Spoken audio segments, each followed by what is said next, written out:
Hey everyone, in this video, I'm going to talk to you about pre-writing. Pre-writing is part of the writing process. In fact, it's the first part. So let's imagine you have to write an essay for a class and you don't even know what you want to say. You know what the prompt is, you know what you're supposed to write on, but you have no idea where to start. And this is a common problem that I think a lot of writers have.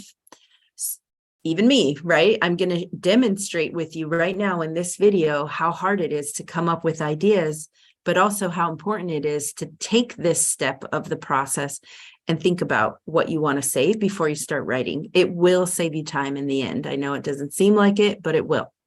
So imagine you're given an assignment where you have to write an essay about the importance of people's names or how much their names reflect who they are, okay? Let's just imagine.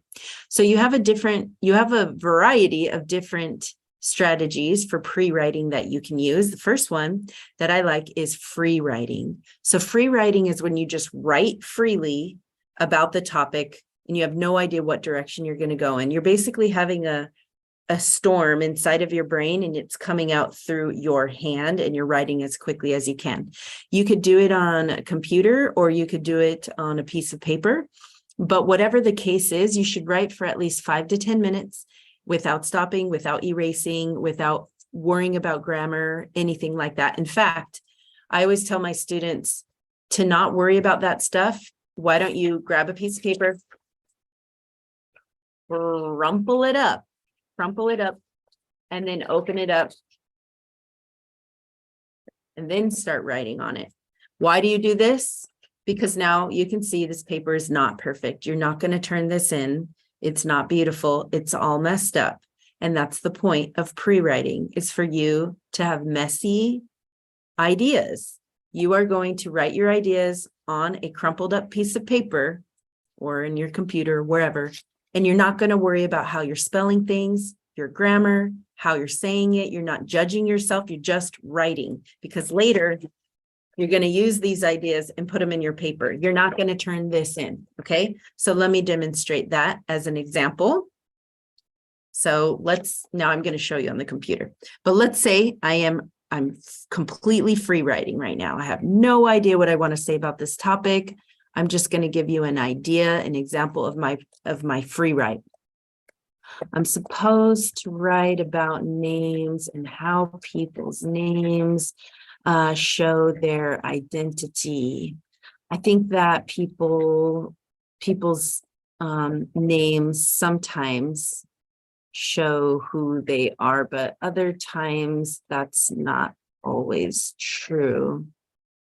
What do I really think about this? I have some friends whose names are really important to them. Like Jill, whose mother had the same name.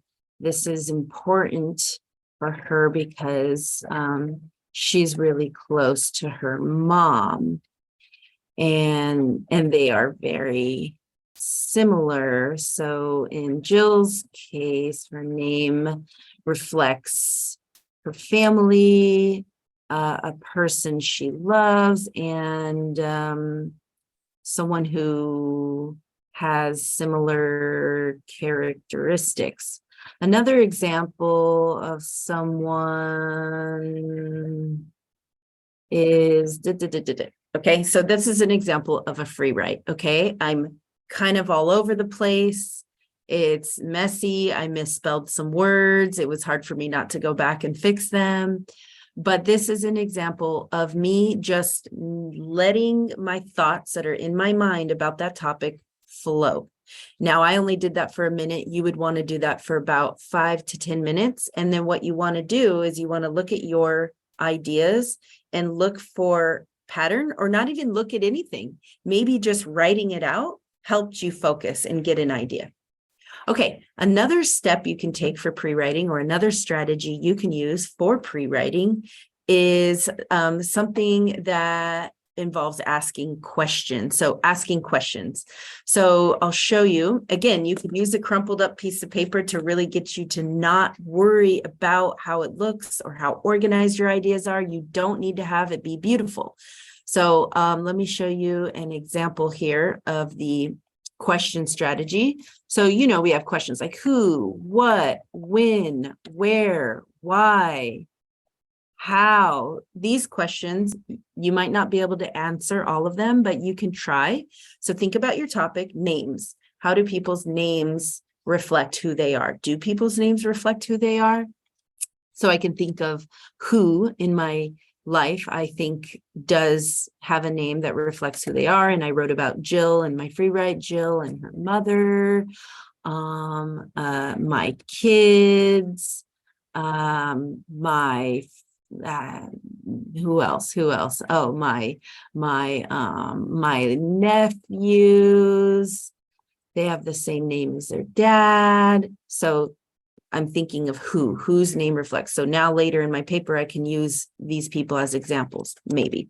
What do I want to say? What do I want to say about this topic? Or what is my opinion? Yes, I believe that some people's names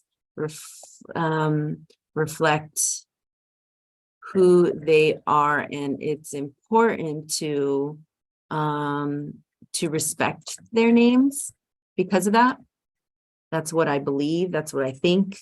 When I might not be able to answer this question. I don't know. I'm going to skip this. Where I think this is important at work, at school, and families, that we recognize this. Why? Oh, that's a good one. This one I could probably write a lot about. Why? Why is it important?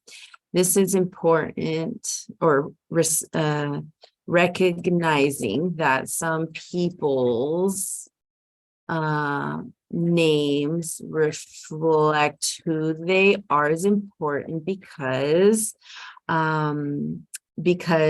their names connect to their family, their culture, their past somehow. There's many ways.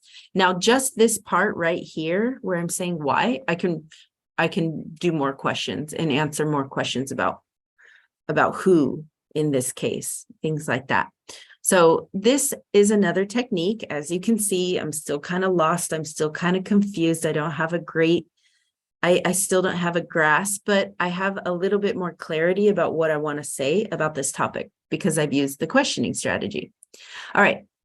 Another strategy that you can use is just listing, making a list, or, writing messy things on your paper. Again, if you're using a piece of paper, mess it up, make it all messy. But if you want to use a computer, and I could show you here, you can make a list. So here I'm just going to make a list of people whose names reflect their identity. This is just people I know, right? So my friend Jill, my nephews, my cousin, and then this is for me. I'm thinking of people whose names have a deep connection with their identity, because later I can use them as examples and elaborate on these examples. Another list I could make is like ways that names reflect who people are. What are those ways? Well, they reflect culture. They might reflect someone's religion. They might reflect someone's family. They might reflect someone's language. They might reflect somebody's it could be so many things. I'm brainstorming. I'm thinking right now, so I clearly don't have all the answers. I really don't. But by doing this, I'm getting ideas. I can say, wow, yeah, actually, there's a lot that I can say just about how names reflect culture, because in that we can see like language, also we could see religion. So all of these parts actually are part of culture. I can say a lot about this. Okay, And then finally, a last, and then probably my favorite brainstorming or free writing, or sorry, pre-writing activity is just making a word map or a cluster map or idea map. There's so many ways you can call it. But it looks like this. So you put your topic in the middle, you make a circle on your paper and you put your topic. Ways, so let's just say ways people's names reflect their identity. Okay, how do people's names reflect their identity? This is my topic. Okay, so what I can do is I have my topic in the middle. I'll just draw lines outside of that circle, maybe like 3 or 4, and then at the end of them write other circles, right? To write more circles, draw more circles. So ways that people's names reflect their identity is their names can reflect their religion. Their names can reflect their family. Their names can reflect their language. And just in general, they can reflect their culture. So I can come up with more, but I don't have to. Now, from these smaller little circles, I can come up with even more. So here I can come up with examples, or I can come up with reasons, or anything I want to say. Maybe, I can like find examples of people's whose names reflect their religion, right?